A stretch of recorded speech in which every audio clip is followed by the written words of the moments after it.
लीजिए हाजिर हूँ हर सुबह और हर शाम की तरह लेकर के देश दुनिया की तमाम खबरें। नमस्कार दोस्तों, आप सभी का स्वागत है हमारे चैनल पर। तो हमारे इस चैनल को सब्सक्राइब कर लीजिए ताकि आप कोई भी खबर कभी भी मिस ना करें। आज के इस वीडियो में जानेंगे कोरोना वायरस का देश में तांडव, कितने लोग हुए पीड़ित और कितनों की अब तक मौत। घर लौट रहे मजदूरों के लिए बड़ी खबर। 21,000 रुपए से कम सैलरी पाने वालों के लिए मोदी सरकार ने की 5 बड़ी घोषणाएं। ट्रंप ने कहा, इस साल के आखिर में कोरोना का टीका बना लेगा अमेरिका। जनधन खातों में सोमवार यानी आज से डाली जाएगी दूसरी किश्त। पैसा निकालने के नियम हुए काफी सख्त। अगले 48 घंटे में दिल्ली एनसीआर समेत उत्तर भारत के कई राज्यों में आंधी तूफान और तेज बारिश के साथ ओलावृष्टि की भी संभावना। और अमेरिका बोला, चीनी लैब से कोरोना महामारी फैलने का बड़ा सबूत हमें मिला। चलिए जानते हैं अब खबरें विस्तार से, लेकिन उससे पहले वीडियो पसंद आ रही है तो लाइक कर दें। चीन से शुरू हुआ कोरोना वायरस का संक्रमण लगातार बढ़ता ही जा रहा है। भारत में कोरोना मरीजों की संख्या में रोजाना इजाफा हो रहा है। देश में अभी तक 42,000 से ज्यादा कोरोना मरीजों की संख्या सामने आ चुकी है। स्वास्थ्य मंत्रालय के सोमवार सुबह जारी किए गए आंकड़ों के अनुसार अब तक देश में कोरोना मरीजों की संख्या 42,533 पर पहुंच चुकी है। इसके अलावा अभी तक देश में 1,373 लोगों की मौत हो चुकी है।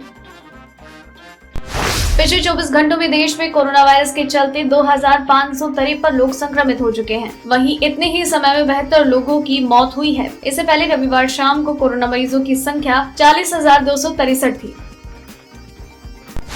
कोरोना वायरस महामारी के खिलाफ जारी लड़ाई में लागू किए गए लॉकडाउन की वजह से मजदूर लंबे वक्त से फंसे हुए थे। अब जब करीब 1 महीने के बाद उन्हें घर पर जाने की इजाजत मिली है तो केंद्र सरकार ने रेल किराए का सारा खर्च मजदूरों से वसूलने का फैसला किया। इस पर राजनीतिक बयानबाजी तेज हो गई है और अब कांग्रेस अध्यक्ष सोनिया गांधी ने इसे लेकर बड़ा फैसला किया। कांग्रेस पार्टी जरूरतमंद मजदूरों के रेल टिकट का खर्चा उठाएगी।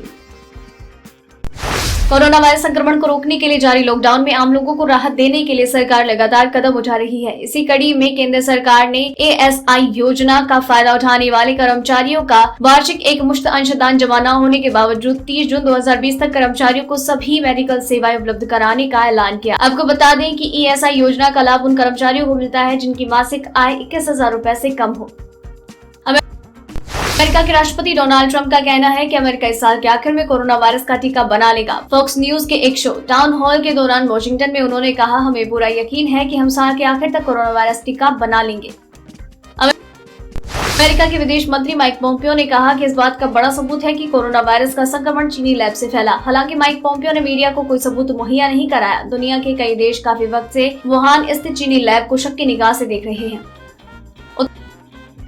उत्तर भारत में मौसम ने करवट ली है और गर्म रहने वाले मई के महीने में हल्की ठंड का एहसास हो रहा है। वेस्टर्न डिस्टर्बेंस के कारण शनिवार यानी 2 मई से मौसम में काफी बदलाव देखा गया। मौसम विभाग के अनुसार अगले 48 घंटे में दिल्ली एनसीआर समेत उत्तर भारत के कई राज्यों में आंधी तूफान और तेज बारिश के साथ ओलावृष्टि की भी संभावना है। 30 अप्रैल को दिग्गज अभिनेता ऋषि कपूर हमेशा के लिए अलविदा कहकर चले गए। एक्टर के निधन से कपूर परिवार में शोक की लहर है। इसी बीच रविवार को रणबीर कपूर ने पिता ऋषि कपूर की अस्थियों को मुंबई के बाणगंगा में विसर्जित किया। आज लॉकडाउन 3 में मिली छूट का असर देखने को मिला। दिल्ली के गाजीपुर मंडी इलाके में ट्रैफिक दिखा। वहीं दिल्ली में सुबह से शराब की दुकानों के आगे लोग जुटने लगे। भीड़ बढ़ते देख पुलिस को लोगों को हटाना पड़ा। लॉकडाउन में मिली छूट के बाद गोवा में आज सैलून खुले। हेयर कटिंग के लिए लोग दुकानों पर पहुंचने लगे। लुधियाना में भी आज लोग नौकरी पढ़ने के लिए लोगों ने बसों में सफर किया। राजस्थान के कोटा में फंसे 1200 छात्रों को लेकर स्पेशल ट्रेन बिहार पहुँच गयी। लॉकडाउन में फंसे मजदूरों की घर वापसी पर महाभारत छिड़ गई है। कांग्रेस समेत कई विपक्षी दल केंद्र सरकार पर मजदूरों से किराया लेने की आलोचना कर रहा है। मजदूरों के लिए श्रमिक ट्रेन के नाम से स्पेशल ट्रेनें चलाई गई हैं, जिसके किराए पर पूरा घमासान छिड़ा हुआ है। राजनीतिक बयानबाजी के बीच रेलवे का वो लेटर सामने आया है जिसमें राज्य सरकारों से कहा गया है कि वो यात्रियों से टिकट का पैसा ले और वो पैसा रेलवे को दे। मुस्लिम विरोधी पोस्ट पर यूएई सख्त, 3 और भारतीयों को नौकरी से छुट्टी। यूएई में सोशल मीडिया पर इस्लामोफोबिया से जुड़ी पोस्ट करने को लेकर 3 भारतीयों को नौकरी से निकाल दिया गया या उन्हें सस्पेंड कर दिया गया है। इससे कुछ दिन पहले ही यूएई के भारतीय राजदूत ने प्रवासी भारतीयों को कड़ी हिदायत दी थी कि वो सोशल मीडिया पर किसी तरह की भी भड़काऊ पोस्ट न करें।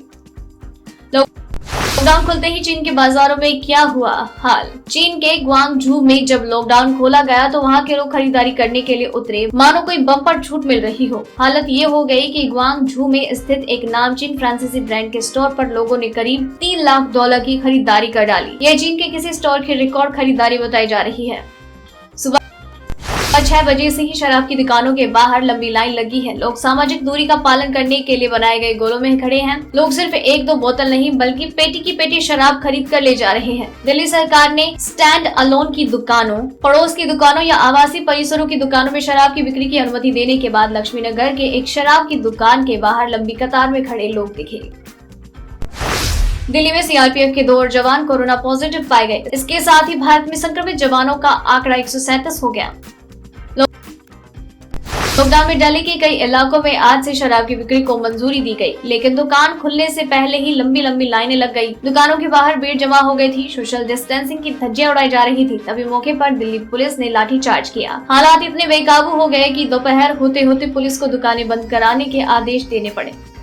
प्रवासी मजदूरों के रेल किराए पर बिहार सरकार ने बड़ा फैसला लिया। मुख्यमंत्री नीतीश कुमार ने सोमवार को कहा कि किसी भी मजदूर को पैसा देने की जरूरत नहीं। सभी मजदूरों को क्वारंटीन सेंटर में रखा जाएगा और इसके बाद उन्हें 1,000 रुपए दिए जाएंगे। रूस सिर्फ सैन्य ताकत ही नहीं बढ़ा रहा बल्कि दुनिया में तबाही लाने वाले बम को बनाना भी शुरू कर चुका है। दरअसल रूस से आ रही बड़ी खबर ये है कि कोरोना वायरस महासंकट के बीच रूस ने दुनिया का सबसे बड़ा बम का डिजाइन तैयार किया है। ऋषि कपूर को एक बेबाक और जिंदा दिल इंसान के रूप में जाना जाता था। साथ ही वो माइक्रो ब्लॉगिंग वेबसाइट ट्विटर पर भी काफी एक्टिव थे। ऋषि हमेशा ही किसी न किसी मामले में अपनी राय बेबाकी से रखते थे। ऐसे में 3 साल पहले उन्होंने जम्मू कश्मीर के बारे में एक ट्वीट किया था, जिसकी वजह से यूजर्स उनसे नाराज हो गए थे। ऋषि ने ये भी कहा था कि वो एक बार पाकिस्तान जाना चाहते हैं।